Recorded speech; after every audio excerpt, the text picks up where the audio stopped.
From your perspective, what are we missing? Because unfortunately, Ottawa doesn't get there's a bigger, deeper conversation. And no offense, Devin, but we get more Leafs content and more Leafs content than we do Sens content. That's not Devin's fault. But what are we missing from Thomas Chabot? Like, what if, as a hockey fan that doesn't get to see Thomas Chabot as much as they probably want to, what are we missing? Derek, you want to take this to start? Yeah, why not? So yeah, he's a fantastic skater. I'll start with the skating. He has, I think his biggest strength is probably his poise with the puck in the offensive zone.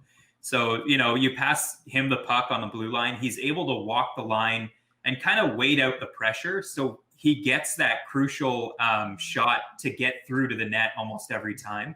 And I think that's almost that uncoachable aspect that Thomas Chabot brings. He's great at breaking the puck out, whether it be, him skating the puck out or just making a breakout pass. Offensively, he's a very, very gifted player.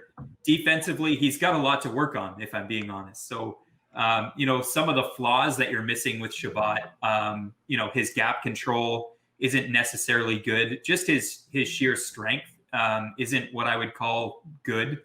But offensively, he's as gifted as they come. Now, I see that you have Chabot versus Hughes at the bottom. So I guess maybe not as gifted as some come because I think, Hughes is probably in a category slightly above Thomas Chabot. If I'm being completely unbiased, I mean, I honestly, I think Hughes is a little bit better, both offensively and defensively. But Chabot is a gifted player. I won't take anything away from him. I'm gonna let Sean, and I'm just gonna sit back here because poor Dev. That's not how you thought it would go, is it? I think he's being very politically correct. I think he's being very nice about it. Unlike some people who just, I'm not even going to go there. Please, Sean, go for it.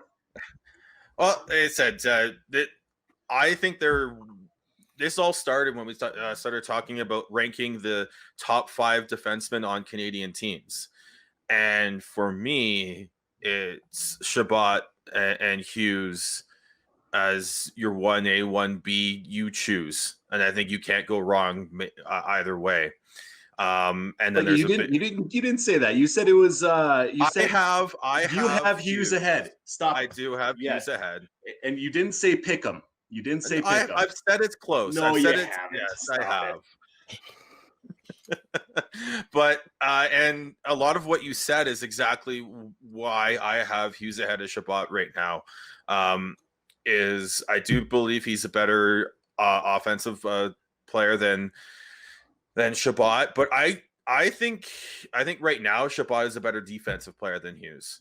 But I think the gap, but it's even closer than their offensive divide. So that's why I have Hughes ahead of Chabot. But like I said, this all started with that when we had all those Sportsnet guys and even some Toronto writers going off on saying that Shea Weber's the best defenseman and that and the other.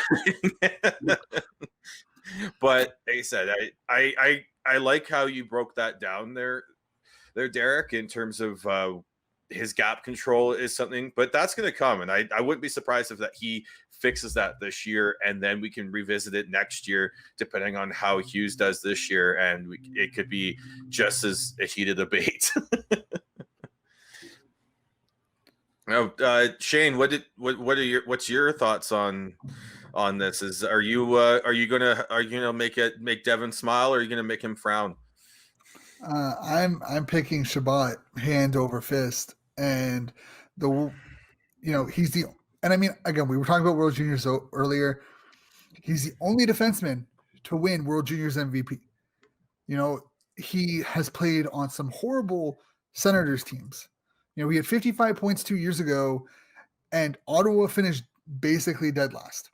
Chabot, like I said this all year with Makar and Hughes. You put Chabot in either Colorado or Vancouver, he's in the Norris conversation all year. Quinn or Hughes had 25 power play points. Chabot had 11. You know, this is the quality of teammates who have helped Hughes and Makar rise. They're great defensemen. You know, they're going to have really great careers. But I think when you're looking at players, you have to look at who are they surrounded by. You know, if we talk about how there's players being whittled away in Florida or Carolina when they're garbage, it's the same up here. Hughes, great defenseman, will have a really good career, but he also has some really top end talent that Chabot didn't have last year. And I think that's really where everything starts, is that people look at the baseline numbers of, 53 points in 68 games, but don't look at the fact that he had 25 of them on the power play. So, okay, cool. You have 28 on the even strength, which is respectable and great, but you have a lot of power play points. And I think that's kind of where it breaks down, is Colorado and Vancouver, better power plays than Ottawa did last year, better players on those two teams. It's going to be interesting to see how these two players back it up. Chabot had a 55-point season a year previous, had a down year. Well, the team had a down year. And realistically, here's the thing. If Hughes comes out, has a crap year, puts up, 20-some points, does that automatically make him, a bottom-tier defenseman? No. Just like how he has one good year, and he's not a superstar after one good year. We throw around those terms all the time. It leads to ridiculous expectations. Both really good defensemen, but overall, I'm taking Chabot as my number one guy. I just want to add the other important note there is that, Chabot was kind of anchored to Nikita Zaitsev for much of the season. So, kind of parallel to what Shane said, he probably isn't looked at fairly if you look just at points alone. He hasn't had a consistent defensive partner basically ever since he started. So, and Eric Goodbranson's his partner this year. So, you can make whatever you want of that. But Sean will. And here's the thing. If you actually watch Chabot, like if you watch highlights from Chabot last year, there are plenty of chances that he creates 5-on-5 and on the power play that his teammates just whiff on the empty net. Like there's one against Vegas. He set someone up. I think it was Duclair or Connor Brown, literally wide open net. They miss it.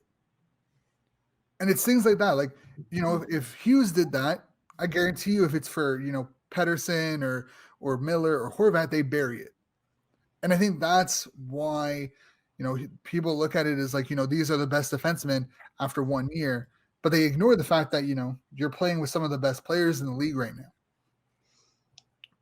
Yeah, I'm a huge Chabot fan. I love him. Love watching him play. He's a smooth skater. I think they are very close. It's nothing against Hughes, but I think Chabot is better, and I think it has to do just with his poise with the puck. His defensive zone play, yes, it isn't there, but it's better than Hughes's. If you look at the offensive zone starts and their defensive zone starts of Chabot and Hughes, Chabot's offensive zone is 54.9%. And then Hughes's offensive zone starts is 63.7%. That's a big difference. But the thing that really drives it home for me, time on ice. Average time on ice for Chabot, 26 minutes, compared to Hughes at 21 minutes and 53 seconds. That's a big difference too. Ottawa relies the hell out of Chabot, more so in the defensive zone than Hughes does, or than Vancouver does with Hughes. And for goals last year, Chabot had 6, Hughes had 8. That's not a big difference. The percent of shots that actually hit the net compared to the two of them, Chabot was almost at 50% at 47.6%, and Hughes was at 40.4%, with the shots being 186 towards Chabot and 126 to Hughes. Now, I'm going to stop with the stats there because it kind of gets a little boring. But to me, those are the stats that really solidify that Chabot is better than Hughes. I'm not saying that Hughes cannot, or at the peak of each player, I have a feeling Hughes might just be a bit ahead of Chabot at the end of it. But as of right now, Chabot better than Hughes. And here's the thing that I just want to add is that, wasn't it like 2 years ago that we had, the first half of the season, Morgan Riley was running away with the Norris conversation, and then he kind of plateaued and kind of stalled. And then last year he had a horrible year, and people are calling him, a bottom tier defenseman. They want him out of Toronto. Like, we put these labels on players after, a solid half a year or a solid year. And if they don't live up to 1 year, we turn on them. So I think personally, I have no my expectations for Chabot, be the number one guy, lead Ottawa. You're going to get points. Same thing with Hughes. You're going to get the points that, you get when you're playing with top end talent. For me, for Chabot, I just want to see better defensive play. And I think it's the same thing with Hughes. I want to see you keep the puck out just as much as I want to see you put the puck in. And I think that's really what's going to tell the difference between Chabot and Hughes, is we're going to have another, Karlsson debate where, is Karlsson really the best defenseman, or is he just the best offensive defenseman? And as a Sens fan, I want the best overall defenseman. And, I think most teams, when they win a cup, they have the best overall defenseman. I want more of a Hedman than a Karlsson. I just, the only thing I in terms of Hughes, I was saying this a couple of podcasts ago. I think this year, the start of the year is going to be an adjustment for him. I think Chris Tanev was a huge help to him. I think he's going to miss him. I know that there's some Canuck fans on Twitter that do not see it this way. They're wrong. So he's going to have to adjust to a new defensive partner, and I think that's may not be a big deal, but I think that's that. You also have every rookie goes through this in some way, some shape, and some form, and it's some sort of sophomore adjustment. I think that will happen with Quinn Hughes, but I do think Quinn Hughes is a star, and I think he will adapt quite quickly. And I think Chabot is a star too. And clearly, if you can play with Nikita Zaitsev and produce results, you're a great defenseman. I guess the question is, who is that ideal pairing or that ideal guy to get with Thomas Chabot going forward, as I guess would be one of my questions for Chabot there. Yeah, and good Gabranson being a big, solid dude. I mean, he's a defensive defenseman. And once again, when you're pairing up defensive pairings, you want to have an offensive dude and you want to have a defensive guy. As that is the perfect niche.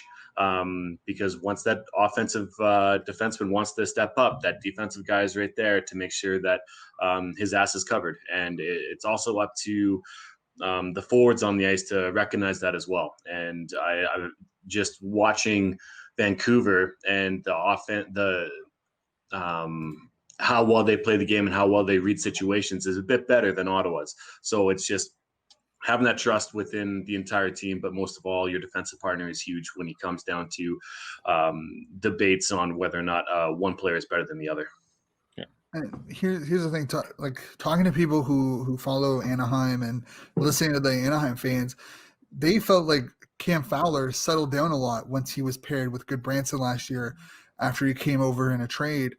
And you know what? If that's happened, and if he can do that again in Ottawa, which it seems like he has at least early in camp, we don't need a guy to play with Chabot who can put up like 20 points. We need a guy like Mathot when he played with Karlsson who can kind of just settle everything down for him and allow him to make moves and create offense without having to worry that, if I get stuck, I'm gonna have to bust my ass back there.